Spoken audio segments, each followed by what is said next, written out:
మరొకసారి ప్రభువైన యేసుక్రీస్తు నామములో అందరికీ వందనాలు తెలియజేస్తున్నాను. లూకా సువార్త 10వ అధ్యాయం, లూకా సువార్త 10వ అధ్యాయం మరలా ఒకసారి 38 నుంచి 42 దాకా మరలా ఒకసారి అందరం కలిసి చదువుకుందాం. దగ్గరగా అందరం కలిసి చదువుకుందాం. అంతటా వారు ప్రయాణమై పోచుండగా ఆయన ఒక గ్రామంలో ప్రవేశించారు. మార్త అనే ఒక స్త్రీ ఆయనను తన ఇంట చేర్చుకున్నాడు. ఆమెకు మరియా సహోదరి ఉండెను. ఈమె యేసు పాదం మీద కూర్చుని ఆయన బోధ వినుచుండెను. మార్త విస్తారమైన పని పెట్టుకున్న చేత తొందరపడి ఆయన వద్దకు వచ్చి, ప్రభువా, నేను ఒంటరిగా పని చేస్తున్నావు సహోదరి, నన్ను విడిచిపెట్టినందుకు నీకు చింత లేదా? నాకు సహాయం చేయమని ఆమెతో చెప్పుకుంది. అందుకు ప్రభు, మార్త నీవు అనేకమైన పనుల గురించి విచారం కలిగి తొందరపడుచున్నావు, కానీ అవసరమైంది ఒకటే. మరియ ఉత్తమమైనది నాకు పంచుకున్నాను, అది ఆమె యొద్ద నుండి తీసివేయబడదు. ఈరోజు మనం చదువుకున్న బలలో చేసినప్పుడు యోగ్యముగా మనం పరిశీలించుకొని ఆయన శరీరము ఆయన రక్తం అని తలంచుకొని జాగ్రత్తగా మనం సరి చేసుకుని బలలో చేయవేయాలని మొదలు గురించి 11వ అధ్యాయం 25 నుంచి 31 దాకా వచనాలు చదువుకున్నాము. అంత మాత్రమే కాదు, మన మూల పాఠంగా మరియ గురించి, బేతనీ మరియ, లాజరు అక్క మరియ గురించి మనం ధ్యానం చేశాం. 500 ఆశీర్వాదాలు. మరియ దేవుని పాదాల దగ్గర ఉంది. దేవుని పాదాల దగ్గర 500 ఆశీర్వాదాలు ఉన్నాయని అందరూ కూడా ఆరాధించారు. ఏంటి ఆశీర్వాదాలు చెప్పండి? ఒకటోది విడుదల, రెండోది స్వస్థత, మూడవది క్షమాపణ, నాలుగోది ధైర్యం, ఐదోది ఉత్తమమైన దాన్ని వెంబడించే ఆజ్ఞ. మరి బలవర్తమానంలో మరియ యొక్క లక్షణాలు ఒక 5 చూసుకుందాం. మరియ యొక్క లక్షణాలు. మరియ ఎటువంటి లక్షణాలు కలిగి ఉంది? ఈరోజు నువ్వు నేను కూడా అటువంటి లక్షణాలు కలిగి ఉన్నామా లేదా?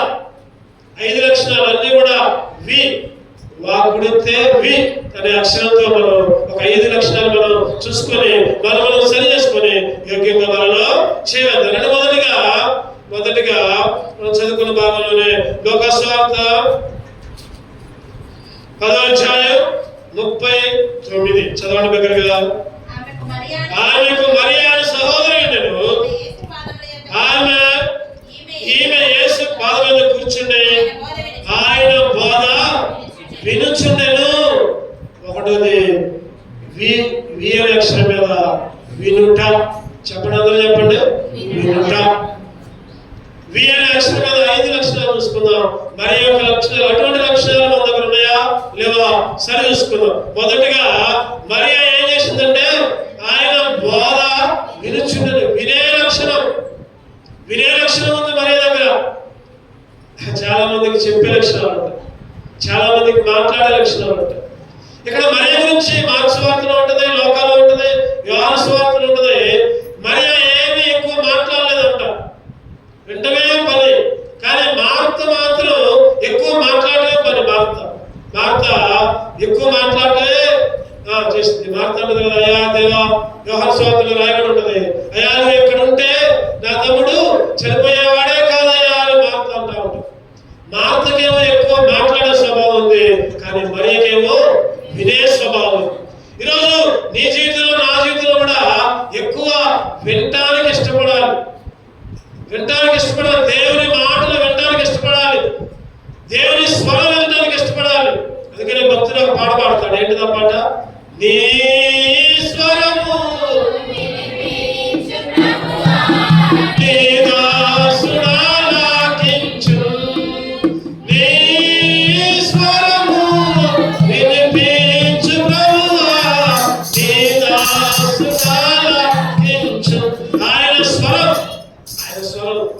మాట్లాడుతుంటే సేవకుల ద్వారా, లేకపోతే ఇంకా హృదయంలోనే దేవుని స్వరం మనలోనే మనకి వినపడతాడు.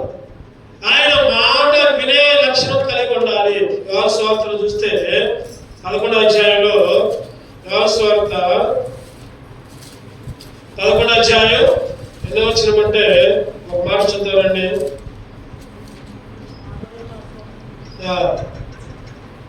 ఎక్కడంటే 20వ వచనం చదువుతారండి. మార్త యేసు వచ్చుచున్నాడని విని ఆయనను ఎదుర్కొ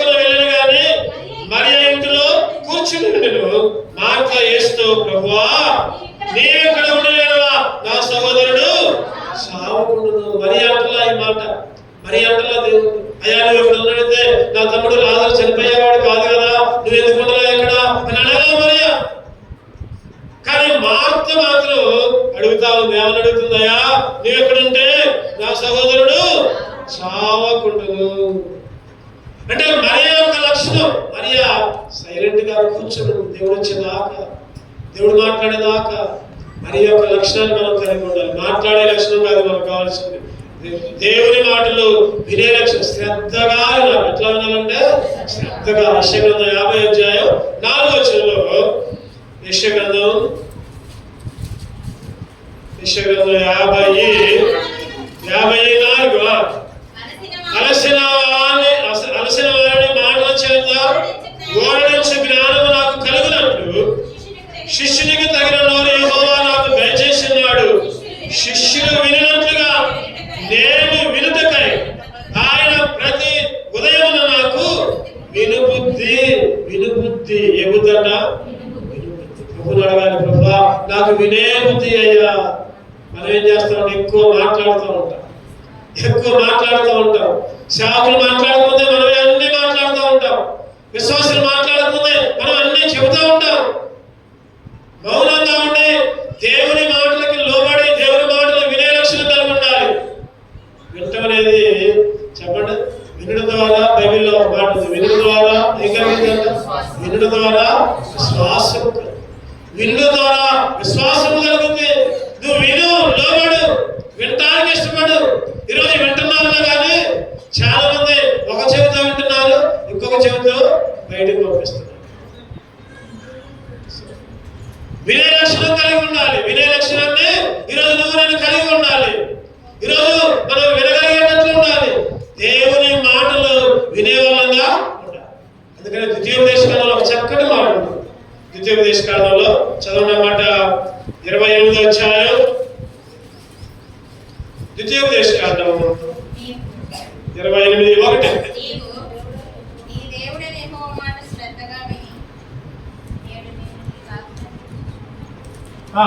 ద్వితీయోపదేశకాండం 28:1 నీవు నీ దేవుడైన యెహోవా మాట శ్రద్ధగా విని నేడు నేను నీకు ఆజ్ఞాపించుచున్న ఆయన ఆజ్ఞలన్నిటినీ అనుసరించి నడుచుకుని ఎడల నీ దేవుడైన యెహోవా భూమి మీద ఉన్న సమస్త జనముల కంటే నిన్ను హెచ్చించును. దేవుని మాట వింటే ఏం చేస్తాడు చెప్పండి? దేవుడు హెచ్చిస్తాడు. దేవుని మాట వింటే దేవుడు హెచ్చిస్తాడు. ఏముంది అక్కడ? నేడు నేను నీకు ఆజ్ఞాపించుచున్న ఆయన ఆజ్ఞలన్నిటినీ అనుసరించి నడుచుకుని ఎట్లా శ్రద్ధగా విని. ఆ మాట గుర్తుపెట్టుకోవాలి మనం, శ్రద్ధగా. ఇక్కడ 1వ వచనం దగ్గర నుంచి 14వ వచనం దాకా ఎన్నో మేలు, ఎన్నో ఆశీర్వాదాలు వినటం ద్వారా దేవుడు ఎన్నో రకాలుగా ఈ వచనాలన్నీ చదువుకుంటూ ఉంటుంటే దేవుడు మనల్ని పైవాడిగానే ఉంచుతాడు, తలగానే ఉంచుతాడు. ఎప్పుడైతే దేవునికి లోబడతామో, ఎప్పుడైతే దేవుని మాటలు వింటామో, ఎప్పుడైతే శ్రద్ధగా దేవుణ్ణి ఆలకిస్తామో, దేవుడు మనల్ని ఉన్నతమైన హెబ్రోను మీటింగ్స్కి వెళ్తే హెబ్రోను హెర్మోను రెండు ఉంటాయి అక్కడ. ఒక పక్కేమో హెబ్రోన్ ఉంటుంది, ఒక పక్కేమో హెర్మోన్. హెర్మోన్లో ఆరాధన జరుగుతూ ఉంటుంది, హెబ్రోన్లో ఏమో వంటలు వండుతూ ఉంటారు. వంటలు వండేటప్పుడు కూడా అక్కడ సేవకులు చెప్తారు కదా, వండేటప్పుడు ఎవరు పనులు చేయాలి, మాట్లాడుకోవద్దు, మీరు మాట్లాడదు. ఎందుకంటే మైకులు అక్కడ ఖచ్చితంగా పెడతారు. భక్సింగారు ఉన్నప్పుడు దగ్గర నుంచి ఆ మైకులు అక్కడ పెట్టి, హెర్మోన్లో వాక్యం చెప్తుంటే ఇక్కడ మైకులతో వినుకుంటూ పనులు చేయాలి. మళ్ళీ ఏ పని కూడా ఆగకూడదు, అక్కడ ఏ పని ఆగకూడదు. అన్ని టైంకే ఒక టైం కూడా మిస్ కాదు.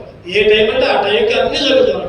భోజనాలు, టిఫిన్, టీ అన్నీ ఖచ్చితంగా టైం. అన్ని పాత్రలు కావడం, అన్ని శుభ్రం చేయడం. మళ్ళీ వాళ్ళు పని చేస్తున్నారు కదా అని దేవుని వాక్యాన్ని వినకుండా ఉంటే ఒప్పుకోరు. అక్కడ ఖచ్చితంగా వినాల్సిందే. వినేటప్పుడు, వాక్యం జరిగేటప్పుడు మాట్లాడినా కూడా ఒప్పుకోరు. మాట్లాడకుండా వాక్యాన్ని మనం పనులు చేస్తుంటే మన మాటలే లోపలికి వినపడతాయి. మనం పనులు చేస్తుంటే ఎట్లా ఉంటుందంటే దేవుని వాక్యం కంటే మన మాటలే వినపడుతుంది. ఈరోజు పని చేస్తున్న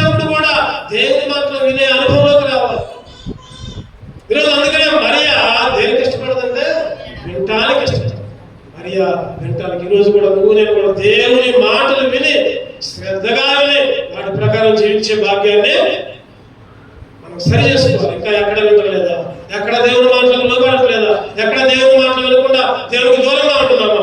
మొదటివి ఏంటంటే వినడం. మరియా విన్నది. రెండోదిగా చూద్దారండి, యోహాను సువార్త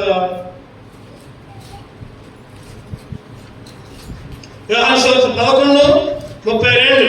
యోహాను సువార్త 11:32. అంతటా మరియా యేసు ఉన్న చోటుకు వచ్చి ఆయనను చూచి ఆయన పాదముల మీద పడి, నీవెక్కడ ఉండిన యెడల నా సహోదరుడు చావకుండును ఆయనను. అంతటా మరియా యేసు ఉన్న చోటుకు వచ్చి, మరియా కూడా తర్వాత వచ్చింది, ఆయన చూచి ఆయన పాదముల మీద పడి, ప్రభువా నీవెక్కడ ఉన్న యెడల. ఇక్కడ ఒక మాట చూసుకుంటున్నాం, ఆయన పాదాల మీద పడి, పాదాల మీద పడి దేన్ని సూచిస్తుందంటే ఇది విధేయతను సూచిస్తుంది.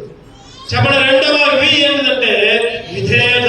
ఒకటోవి చెప్పండి, ఒకటోవి ఏంటి? వినటం. వినటం. చాలా మంది దేవుని వాక్యాన్ని వినటానికి ఇష్టపడరు. ఏయో పాటలు, లేకపోతే మ్యూజిక్లు, లేకపోతే డాన్సులు, లేకపోతే ఇంకా వింటారు. కానీ దేవుని వాక్యం వినపడుతుంటే చెవులు మూసుకుంటారు ఉంటారు. ఈరోజు వినటానికి ఇష్టపడాలి. రెండోది పాదముల మీద పడే అనమాట విధేయత. విధేయత విధేయత కలిగి ఉండాలి. విధేయత అనేది మన ప్రవర్తనలో ఉంటుంది. విధేయత అనేది ఎక్కడ కనపడుతుందంటే మన ప్రవర్తనలో ఉంటుంది. ఆయన పాదాల దగ్గర మోకరించడం.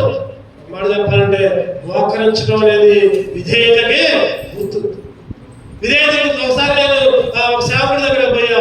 ఎందుకన్నా ఆ సేవకుడితో మాట్లాడదామని, ఆ సేవకు మీటింగ్ అయిపోయింది, దూర ప్రాంతం వెళ్ళా. సేవకుడితో మాట్లాడదామని నేనని ఒక ఇద్దరు అక్కడ కూర్చున్నా, బయట కూర్చున్నా. ఒక అర్ధగంట తర్వాత లోపలికి వెళ్ళాం. ఆ సేవకుడు గదిలోకి వెళ్తే ఆ సేవకుడు మీటింగ్ అయిపోయింది, వచ్చి మోకాల మీద ప్రార్థన చేసుకుంటున్నాడు. మోకాల మీద 2 చేతులు ప్రార్థన చేసుకుంటున్నాడు.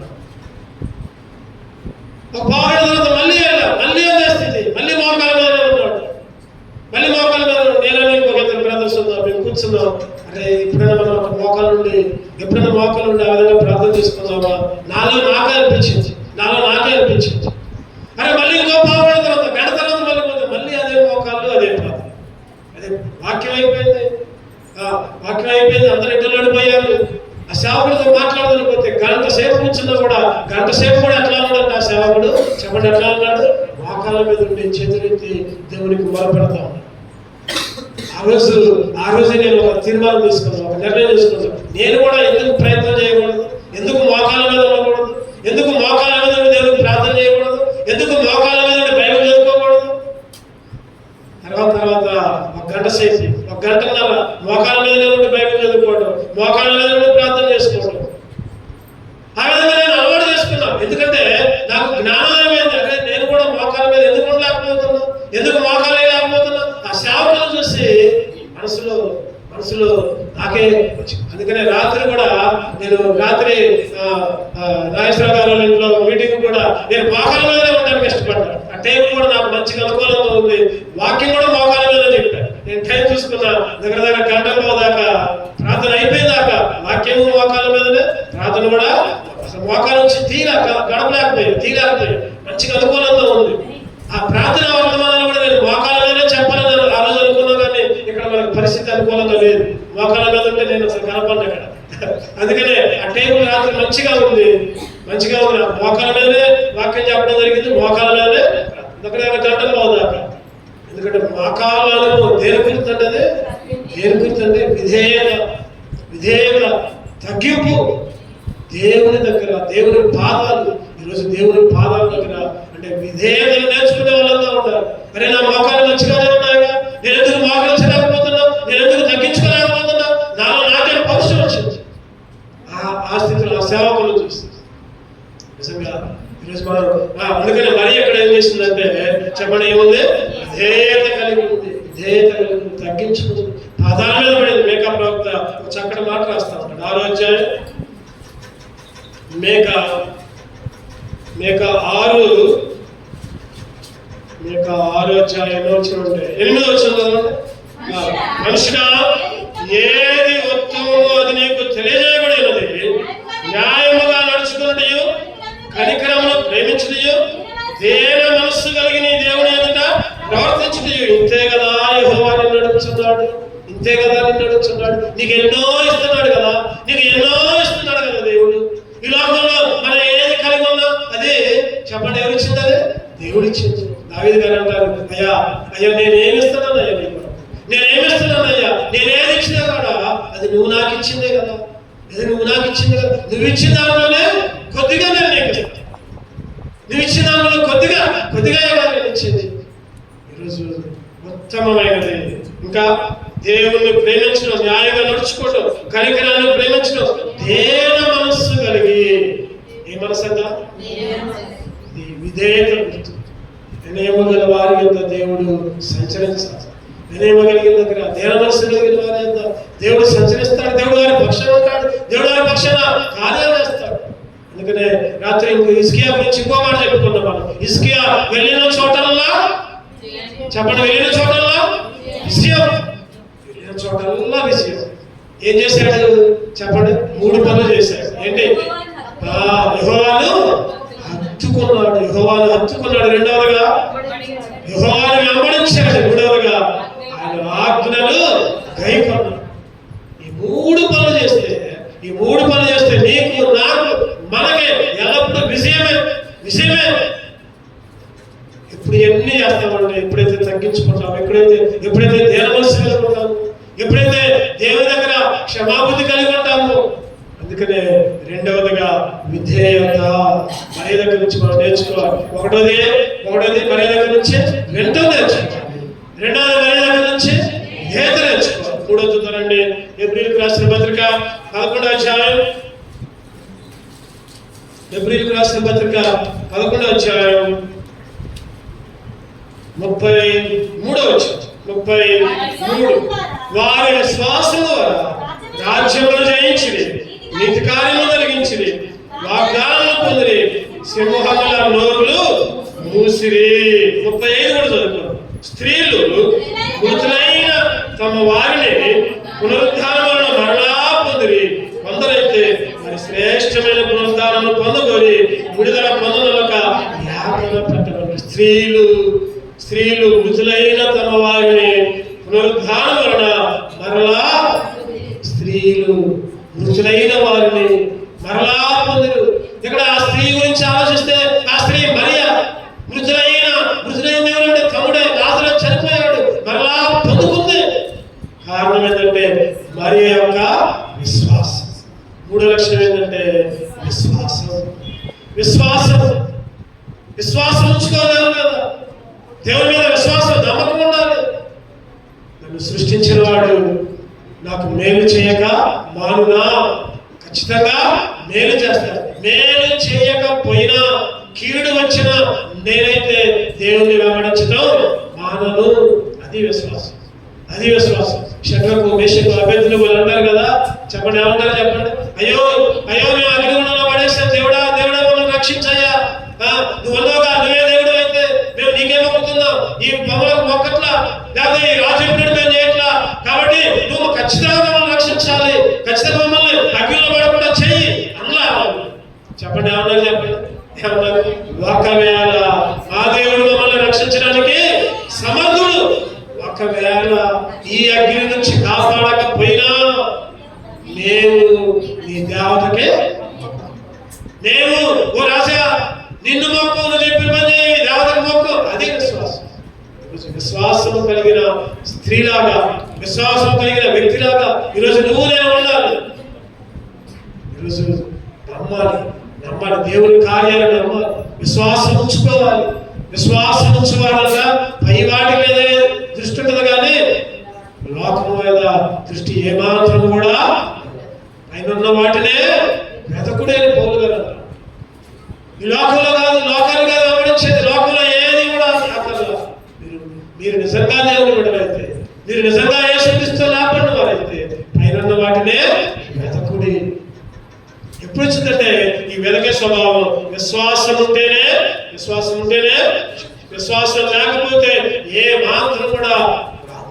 అందుకనే యేసుక్రీస్తు వస్తాడు, మరియా మార్తా సమాధి దగ్గర పోతాడు, జనాలు కూడా సమాధి దగ్గర పోతారు.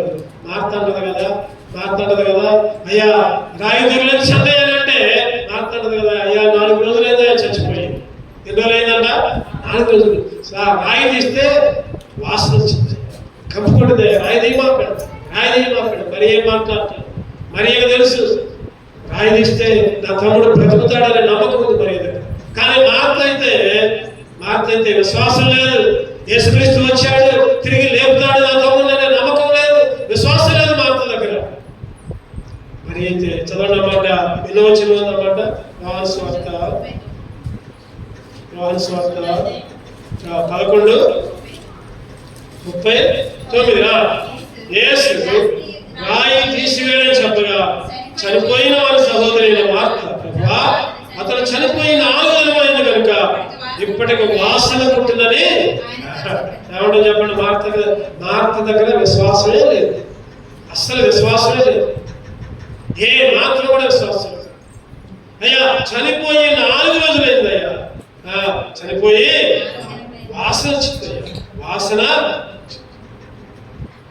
ఈరోజు మరి అయితే ఏం మాట్లాడాలి, కాముగా ఉంది, దేవుడు ఖచ్చితంగా లేపుతాడు. ఈరోజు మరి యొక్క లక్షణం ఏంటంటే విశ్వాసం. మరి యొక్క లక్షణం విశ్వాసం. ఎవరైనా సరే, ఎటువంటి పరిస్థితి అయినా సరే, ఎన్ని సమస్యలున్నా, ఎన్ని బాధలున్నా, ఎన్ని అక్కలున్నా, ఎన్నో పరిస్థితులు ఉన్నా సరే విశ్వాసాన్ని విడిచిపెట్టదు. విశ్వాసం కలిగి ఉండు. విశ్వాసం అంటే కళ్ళకి కనబడేది కూడా, కనబడేది నమ్మడమే. అదృశ్యమైనవి దృశ్యమైనట్టుగా ఉండటమే విశ్వాసం. 11:1-2 వచ్చిన విశ్వాసం అంటే నిరీక్షణ, ఎదురు చూడటం. ఈరోజు మరియ దగ్గర ఆ లక్షణం ఉంది. 4వదిగా చూద్దారంటే, 4వదిగా యోహాను సువార్త 12:3.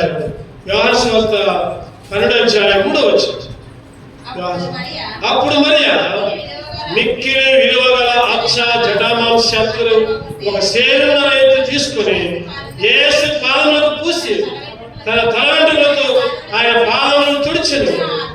ఇల్లు అత్తరు వాసనతో. మరియ చేసిన ఇంకొక పని ఏంటంటే, తన దగ్గర ఉన్న విలువైన అక్ష జటామాంశాలు ఒక సేరున్నర ఎత్తు తీసుకొని ఎక్కడ పూసిందంటే యేసు పాదాల దగ్గర.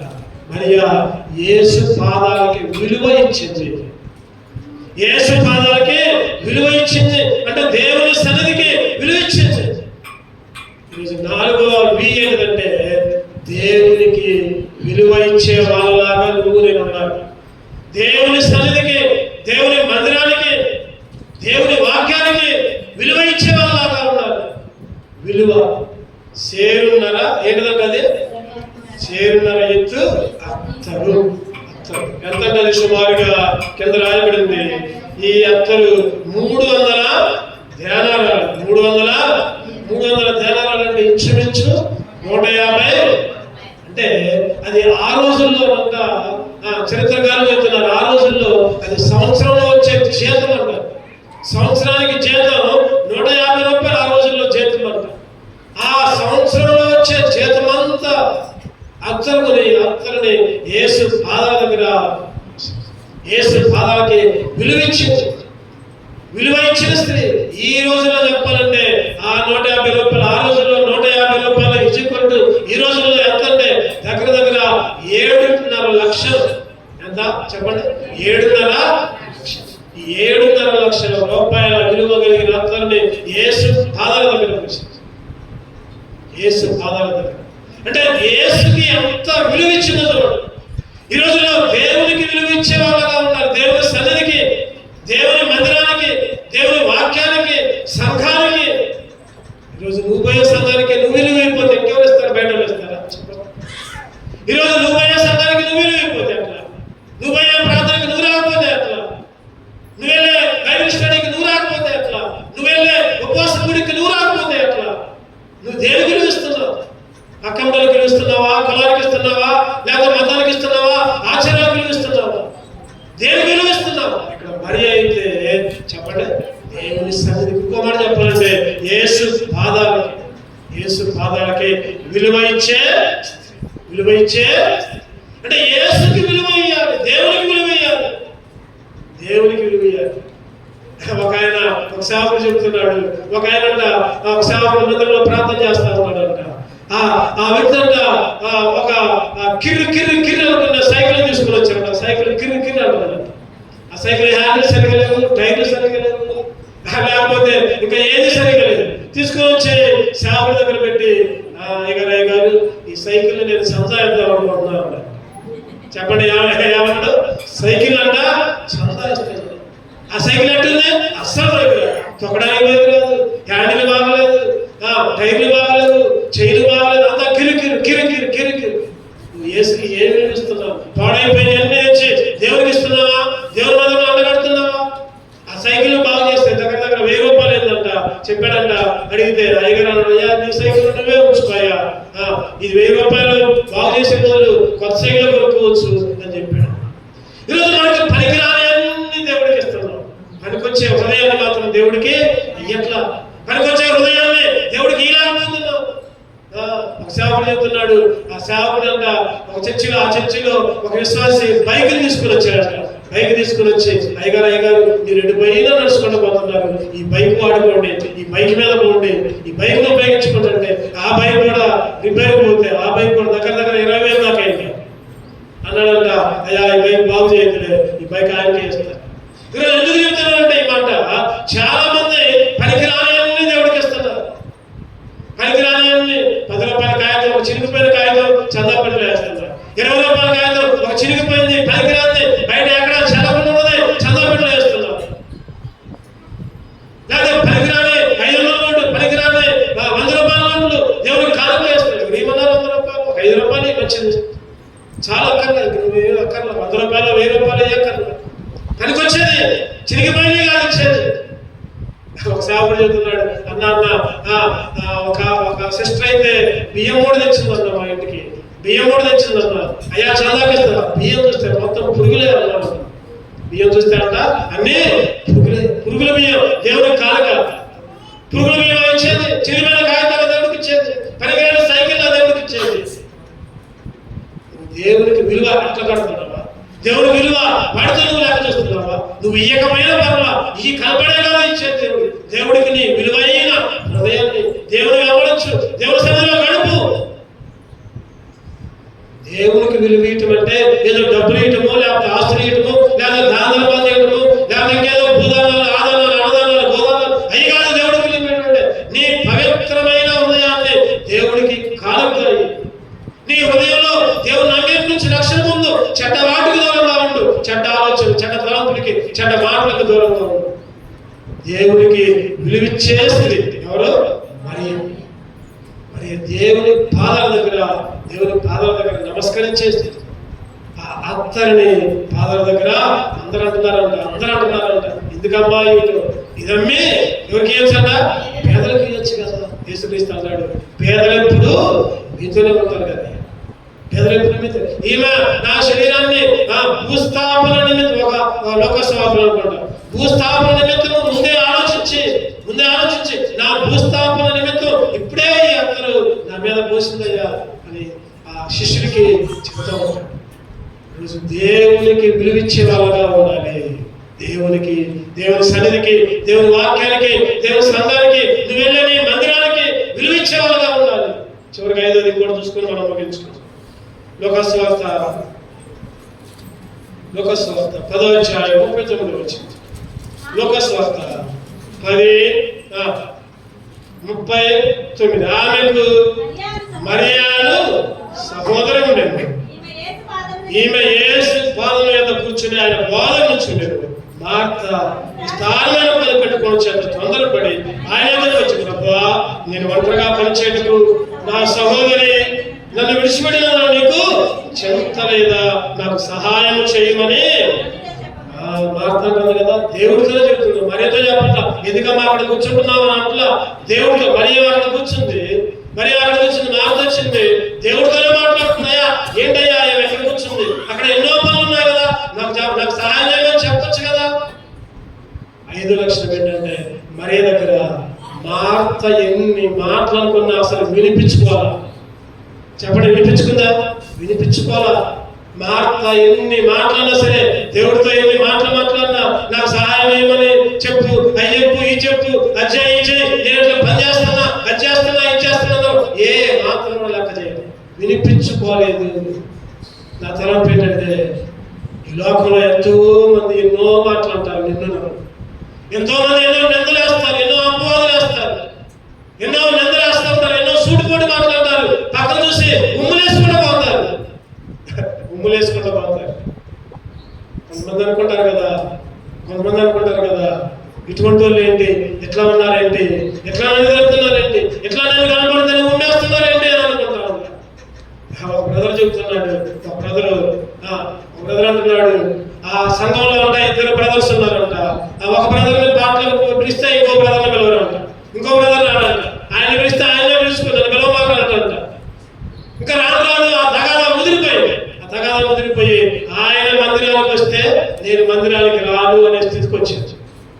ఎవరి కోసం వస్తున్నాను మందిరానికి, వాళ్ళు వస్తే నేను రాను, వీళ్ళు వస్తే నేను రాను, ఫలానా వస్తే నేను రాను, ఫలానా వస్తే నేను రాను. దేవుడి కోసం వస్తున్నావా, వ్యక్తి కోసం వస్తున్నావా? నా కోసం వాడద్దు. ఎవరి కోసం రావాలి ఆ మందిరానికి? దేవుని కొరకు నువ్వు నేను మందిరానికి పెట్టాలి. ఇవన్నీ అంటారు, వస్తారు, తిడతారు, ఎన్నో మాటలు అంటారు. అవన్నీ ఏం చేయాలి? అప్పుడు మనం వినిపించుకోకూడదు. ఇక్కడ మర్యాద చేసి ఎన్ని మాట్లాడాలనుకోండి, ఏమన్నా అనుకోండి. అక్కడ ప్రజలు కూడా ఎంతో మంది అన్నారంట, నేను ముందు రావచ్చుగా, జనం దగ్గర ఉన్నప్పుడే రావచ్చుగా, ఇప్పుడు రాకపోతే 4 రోజుల నుండి కావాలని రాకపోతే ముందే వచ్చి జనం దగ్గర ఉన్నప్పుడే వచ్చి స్వస్థత చేయొచ్చుగా. ఎంతో మంది యూదులు అన్నారు, చుట్టుపక్కల ఉన్న ప్రజలు అన్నారు, ఎన్నో మాటలు అన్నారు. కానీ మరి మాత్రం చెప్పండి, అవన్నీ కూడా ఏ మాత్రం కూడా వినిపించుకోవాలి, అస్సలు లెక్క చేయాల. ఈరోజు నువ్వు నేను ఆత్మీయంగా ఉంటే, దేవుని మందిరంలో గడుపుతుంటే, దేవుని సన్నిధిలో అభివృద్ధి చెందుతూ ఉంటే, దేవుని విషయాల్లో ముందుకు సాగుతూ ఉంటుంటే ఎంతో మంది మోస్తారు, ఎంతో మంది ఎన్నో మాట్లాడతారు. నా తలంపు ఏంటంటే, దేవునికి స్తోత్రం చెప్పు. అట్లా ఉమ్మేసినందుకు, అట్లా మాట్లాడినందుకు దేవా ఆయన దీవించాలని అడుగు. ఈరోజు నా జీవితంలో కూడా ఎన్నోసార్లు ఎన్నో మాటలు నేను కూడా పడ్డా. అయినా కానీ నేను ఎప్పుడు కూడా కోపమించు. ఎన్నో మాటలు సంఘంలో వాళ్ళే, బయట వాళ్ళే ఎన్నో మాటలు అన్నారు. నా దగ్గర నా మాట మాట్లాడతారు, నేను ఎన్నో మాటలు చేసిపోయి పక్కన చెబుతారు. ఎంతో మంది ఉన్నారు, నాకు తెలుసు అట్లా చెప్తారు. అయినా కానీ ఏ మాటలు కూడా, ఒక్క మాట కూడా ఎవరిని కూడా నేను అవ్వదలుచు. ఎందుకంటే నా దగ్గర ఈరోజు మనుషులు ఎట్లా ఉన్నారంటే, నీ దగ్గర మాట్లాడతారు, వాళ్ళ దగ్గర మాట్లాడతారు, నీ దగ్గర ఏమో వాళ్ళ గురించి చెబుతారు, వాళ్ళ దగ్గర ఏమో నీ గురించి చెబుతారు. జాగ్రత్త, ఇది మనుషుల స్వభావం. నువ్వు విన్నట్టుగా ఉండు, వినిపించుకోమాకు. అవన్నీ ఉంటే ఇక మనం ఆత్మీయంగా కుంగిపోతాం. అవన్నీ పట్టించుకుంటూ ఉంటే సేవ చేయలేవు, మందిరానికి రాలేవు, మందిరంలో ప్రార్థన చేయలేవు. ఎన్నో నిందలు వస్తాయి, ఎన్నో అవమానాలు వస్తాయి. ఎవరు ఏదనుకున్నా చెప్పండి, సింహపు పిల్లలు ఏమి గలవై ఆకలి గలలు యెహోవాను ఆశ్రయించు వారికి పూజ చేయాలి. ఏమేలు నీతిమంతుడు సింహము వలె ధైర్యముగా ఉండదు. ఎవరెన్ననుకున్నా, ఎన్ని మాటలు అనుకున్నా, నీ బజార్లో ఎన్నో అనుకోవచ్చు, నీ కులంలో ఎన్నో అనుకోవచ్చు, నీ మతంలో ఎన్నో అనుకోవచ్చు, ఎవరు ఏదన్నా సరే, ఎవరు ఏదన్నా ఎట్లా ఉండాలి? అప్పుడు మనం దులుపుకొని పోయేటట్టు. ఇంకో మాట, దేవుడు వారిని దీవించునుగాక. చాలా ఇంకా వాళ్ళ నెత్తినంట కొంపడి పెట్టినట్టు అన్నమాట. నీ శత్రువులు కూడా ప్రేమించు. ఈరోజు రాత్రి చెప్తున్నాం, దేవుని ఆజ్ఞ అంటే ఏంటో చెప్పండి. ఒకరినొకడు ప్రేమించుకోవడమే దేవుని ఆజ్ఞ. ఒకరినొకడు ప్రేమించుకోవడమే దేవుని ఆజ్ఞలు పాటించాలి. నేను అన్ని ఆజ్ఞలు పాటిస్తున్నా. నీ పక్కనతోనే నువ్వు ప్రేమించు, నీ పక్కనతోనే నువ్వు శత్రువుగా భావిస్తావు. ఇంకా నువ్వు కనబడని దేవుని ఎట్లా ప్రేమిస్తావు? మరి ఒక 5 లక్షలు ఎవరైనా కూడా అస్సలు వినిపించుకోలేదు. ఈరోజు అందుకని సామెతల్లో మాటలు మౌనంగా ఉండేనంట జ్ఞానులు. చూద్దామన్నమాట. సామెతలు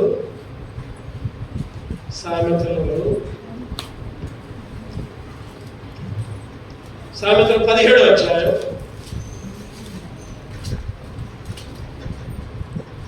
28 వచ్చాయి. సామెతలు 17:27. ఒకడు మూఢుడైనను మౌనముగా ఉండలేడులా జ్ఞాని అని చెప్పండి. మూఢుడైన, తెలివి తక్కువడైనా సరే మౌనంగా ఉంటే జ్ఞాని ఎంచబడ దేవుని దృష్టి. ఈరోజు మూఢుడైనా అన్నప్పుడు మనం మంచోళ్ళే, మూఢులే కాదు, మనం కూడా మౌనంగా ఉంటే అంతకంటే ఎక్కువగా జ్ఞానులుగా దేవుని దృష్టిలో మనం ఎంచబడతాం. ఈరోజు ఎవరేదన్నా కూడా అస్సలు వినిపించుకోవద్దు. మన పని మనం చేయటమే. దేవుని విషయంలో ముందుకు సాగడమే మనం. దేవుని విషయంలో ముందుకు సాగిపోవడమే. వెనక్కి లాగుతారు చాలా మంది, అయ్యి మాట్లాడుతూ ఉంటారు, ఎన్నో దూషిస్తారు, ఎన్నో నిందలేస్తారు, ఎన్నో అవమానాలు వేస్తారు. పాటలు పాడుతుంటే ఎక్కిరిస్తారు, వాక్యం చదువుతుంటే ఎక్కిరిస్తారు, లేకపోతే ఎక్క చేస్తుంటే ఇంకేదో అంటారు. అయినా కానీ చెప్పండి, ఏం చేయాలి మనం? మన పని మనం చేసుకుంటూనే పోతాం.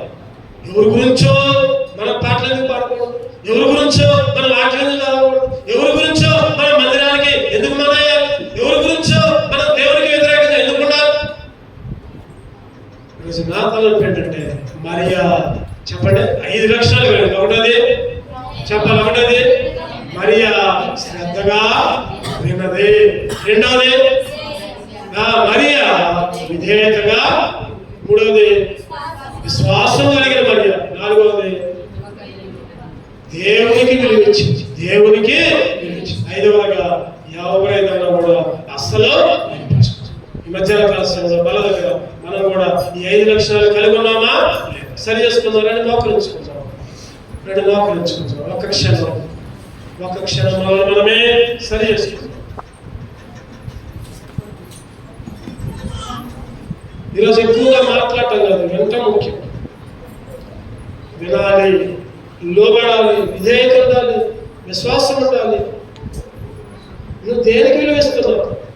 దేనికి విలువిస్తున్నావు? నీ ఇంటికా, నీ గృహానికా, నీ బంధువులకా? దేనికి విలువిస్తున్నావు? దేవుడు అడుగుతున్నాడు, నాకు విలువే, నా మందిరానికి విలువే, నా సన్నిధికి విలువే. ఈరోజు ఒక నియామక కట్టడలో ఉన్నాం, ఒక కట్టడకే అలవాటు పడ్డాం. మన కట్టడలు మర్చి ఇంకెక్కడికో ఇంకా ఎవరికో సైతాన్ని చెప్పినట్టలో ఆడితే అట్లా దేవుని మందిరానికి, ఫంక్షన్లకి, పేరెంటాలకి, లేదా దేవుని సన్నిధిలో గడపకుండా ఉద్యోగాలకి, లేదా దేవుని సన్నిధిలో గడపకుండా ఇంట్లోనే ఉండి ఎట్లా? దేనికి విలువిస్తున్నాం? ఈరోజు ఎంతో మంది ఎన్నో మాట్లాడుతూ ఉంటారు. దయచేసి ప్రభావాన్ని క్షమించయ్యా అనే ఒక్క మాట మన దగ్గర నుంచి రావాలి. వినిపించుకోవద్దు. వాళ్ళు ఎన్నో అంటారు, వాళ్ళు మనం దిగదార్చాలని వాళ్ళు అంటారు. వాళ్ళు నరకానికి పోతారు, నువ్వు కూడా నరకానికి పోతావా? వాళ్ళు అంట అంటున్నారు, వాళ్ళు నరకానికి పోతారు, నువ్వు కూడా నరకానికి పోతావా? పోవు కదా. మరి వాళ్ళ గురించి ఎందుకు మనకి? వాళ్ళు లేదంటే మనకెందుకు? దేవుడే చూసుకుంటాడు. ఏదో ఒక రోజు దేవుడు మన పక్షాన ఉంటాడు.